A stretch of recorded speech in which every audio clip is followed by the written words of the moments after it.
Hi everyone, I'm Raj Batra. Welcome you to the series ABC of English, Volume 4.0, and the topic of the day is noun gender. My dear, the video comprises of an aptitude test at the end. इस video के अंत में आपको एक aptitude test मिलेगा. Answer to the question in the comment box to test your ability. अपनी योग्यता को परखने के लिए आप कमेंट बॉक्स में उत्तर दें और इसका सही उत्तर हम आपके व्हाट्सएप नंबर पर आपको भेजेंगे. ध्यान रखिएगा, जब आप कमेंट बॉक्स में आंसर दें तो उसके साथ अपना नाम और फ़ोन नंबर जो आपका व्हाट्सएप नंबर है अवश्य भेजें. तो आइए शुरू करते हैं आज की जर्नी. सृष्टि के संचालन के लिए प्रकृति ने हर प्राणी को स्त्री और पुरुष के रूप में विकसित किया है. Every living being has been made male or female by nature. We can call them masculine and feminine gender. हम इन्हें नर तथा मादा जेंडर के रूप में जानते हैं. मैस्कुलिन मीन्स नर यानी पुरुष, फेमिनिन मीन्स मादा यानी स्त्री. इसके अतिरिक्त भी दो जेंडर और होते हैं, उनके बारे में हम अगले पार्ट में डिस्कस करेंगे. मैस्कुलिन यानी नर, जिसे हम पुरुष कहते हैं. मैन व्यक्ति, लॉयन शेर, ये मैस्कुलिन जेंडर के अंतर्गत आते हैं. अब बात करते हैं फेमिनिन जेंडर की. मैन का फेमिनिन जेंडर हुआ वुमन यानी महिला, और इसी तरह से लॉयन का फेमिनिन जेंडर हुआ lioness. Some nouns are used for both male and female. They are called common gender. कुछ नाउन ऐसे भी होते हैं जो मेल और फीमेल दोनों के लिए एक समान रूप से प्रयुक्त होते हैं और इन्हें हम कॉमन जेंडर कहते हैं. सवाल ये उठता है कि कॉमन जेंडर एग्जैक्टली क्या होते हैं. The names given for works are mostly common gender. For example teacher, doctor and manager. यानी जितने भी प्रोफेशंस हैं उनके अंदर जो भी हम जेंडर के रूप में अगर हम बताएं तो वो कॉमन जेंडर होते हैं. जैसे टीचर हो गया, डॉक्टर या manager. All pronouns except he she are common gender. Pronouns 7 होते हैं: he, she, it, I, we, you they. अगर हम बात करें ही और शी की, एज यूजुअल आप सभी जानते हैं कि ही अपने आप में मैस्कुलिन है, शी फेमिनिन है, और it, I, we, you, they are common gender. For small creatures, lifeless objects, places, ideas, we use neuter gender. For example, it. जितने भी छोटे जंतु हैं, creatures, lifeless objects यानी बेजान वस्तुएं, places स्थान, ideas यानी विचार, इन सभी के लिए हम न्यूटर जेंडर का यूज़ करते हैं. और अगर हम इंग्लिश में कोई सेंटेंस बनाएं तो उसके लिए हम प्रोनाउन के तौर पर इट का यूज़ करते हैं, ख़ासतौर पर तब जब ये चीज़ें सिंगुलर हों. Even for big animals, birds, we use neuter gender unless we propose to specify their being a male or female. Means से अगर हमें किसी प्राणी को ये ना बताना हो कि मेल और फीमेल का फ़र्क क्या है इसमें, तब तो हम इसे न्यूटर जेंडर ही बोलेंगे. यानी जितने भी बड़े जानवर हैं या जितने भी पक्षी हैं, इनके लिए हम न्यूटर जेंडर का यूज़ करते हैं, लेकिन तब तक जब तक हमें इन्हें स्पेसिफिकली ये ना बताना पड़े कि ये मेल हैं या फीमेल हैं. लेकिन अगर हमें बताना पड़े कि ये मेल या फीमेल हैं, तब हम इसके लिए इट का यूज़ नहीं करते हैं. The lioness give birth to cubs. शेरनी ने 2 बच्चों को जन्म दिया. अब शेरनी, आपको मालूम है कि ये क्या है. शेरनी अगर देखा जाए तो न्यूटर जेंडर के दायरे में आती है, तो कायदन इसके लिए इट लगना चाहिए, लेकिन मैं यहाँ यूज़ कर रहा हूँ शी फेड देम. सवाल उठता है क्यों? वो इसलिए कि यहाँ मुझे बताना पड़ रहा है कि शेरनी एक माँ है और वो अपने बच्चों को भोजन करा रही है. तो इस परिप्रेक्ष्य में मैं उसे शी कहकर संबोधित करूँगा, ना कि इट. इसलिए इस सेंटेंस में मुझे शी लगाना पड़ा, ना कि इट. अगर मैं इट फेड देम बोलता हूँ तो ये सेंटेंस थोड़ा गलत हो जाएगा. For neuter gender singular we use it. यानी न्यूट्रल जेंडर में जब हमें सिंगुलर के रूप में उसे परिभाषित करना है तो हम उसे इट बोलते हैं। जैसा कि मैं अभी आपको बता चुका हूँ कि plural of he, she and it is they which is a common gender. अगर मैं बात करूँ ही, शी और इट की, इनका जो प्लूरल है वो दे होता है, जो कि कॉमन जेंडर कहलाता है। Pronouns are used not only for living beings, males and females, but also for things, places and ideas. Hence, they are more than common gender. Pronoun न केवल लिविंग बींग्स के लिए यानी प्राणियों के लिए यूज़ होते हैं या मेल या फीमेल के लिए यूज़ होते हैं, अपितु ये वस्तुओं के लिए, स्थानों के लिए और विचारों के लिए भी प्रयुक्त होते हैं। अतः ये कॉमन जेंडर से थोड़ा सा ज़्यादा ही होते हैं, यानी इनका जो दायरा होता है वो कॉमन जेंडर से थोड़ा सा ऊपर ही होता है। Evaluate your grammar efficiency by ascertaining the gender of the specified noun. बताए गए नाउन के जेंडर का निर्धारण करके आप अपनी ग्रामर की एफिशिएंसी का मूल्यांकन करें। जैसा कि आपको मालूम है, जो जेंडर हैं वो 4 तरह के होते हैं: masculine, feminine, common and neutral. तो आइए सबसे पहले बात करते हैं उन नाउन्स के बारे में जिनका आपको जेंडर का निर्धारण करना है। तो पहला नाउन है आंट, AUNT, आंट, आंट जिसे हम आंटी भी बोलते हैं। ascertaining the gender of the specified noun, तो अगर हमें इसका जेंडर का निर्धारण करना हो तो हम कैसे करेंगे? ये मैस्कुलिन है, फेमिनिन है, कॉमन है या न्यूट्रल है? तो आइए बात करते हैं हम इसका निर्धारण कैसे करेंगे। The noun aunt specifically refers to a female, hence it's feminine.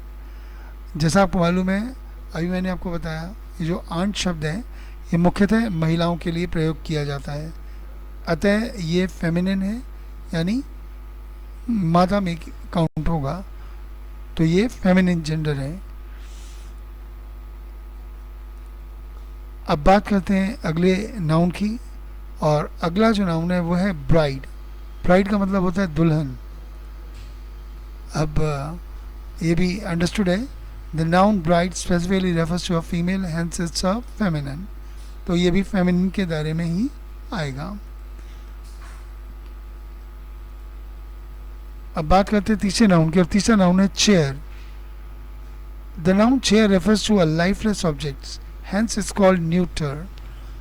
जैसा कि मैंने आपको पहले बताया था कि जितने भी नॉन लिविंग यानी लाइफलेस ऑब्जेक्ट होते हैं, यानी बेजान वस्तुएं होती हैं, उनको हम न्यूटर जेंडर कहते हैं।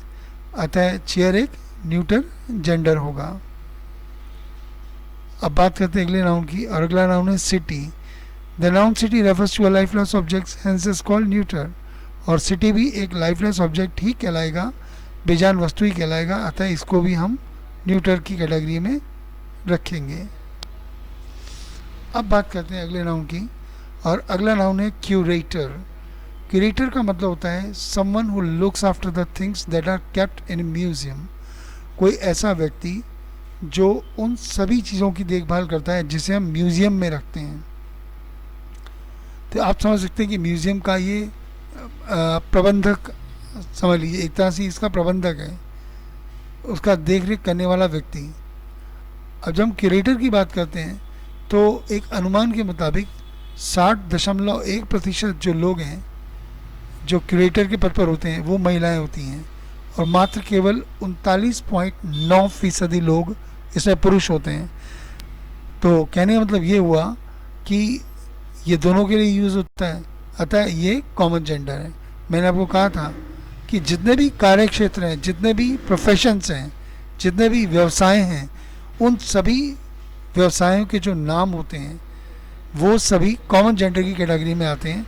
तो क्यूरेटर भी कॉमन जेंडर है, ये पुरुष भी हो सकता है, ये महिला भी हो सकती है।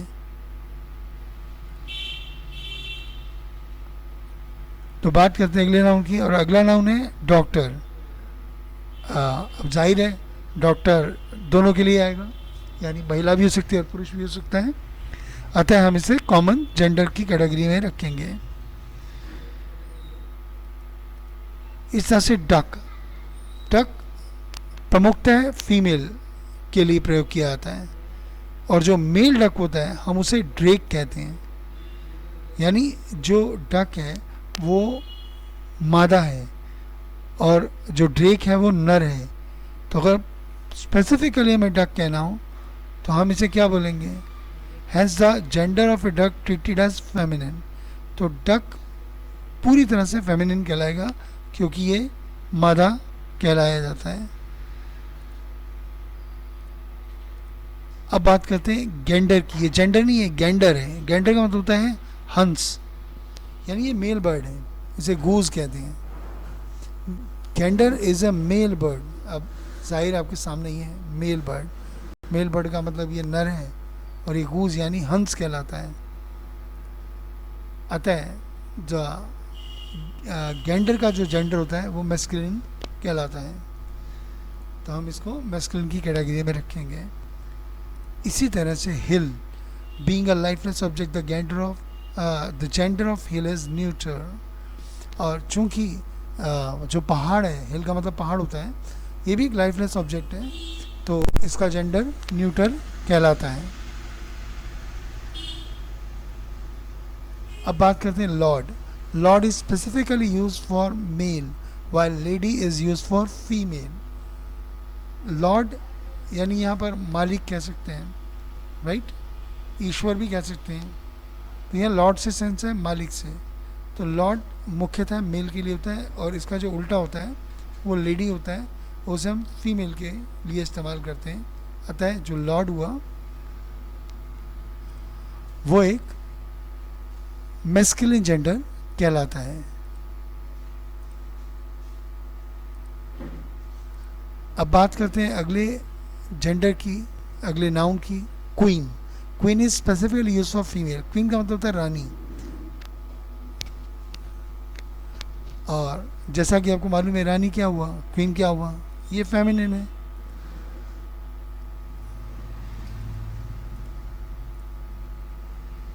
अब करते हैं अगले नाउन के बारे में बात, सर्वेंट।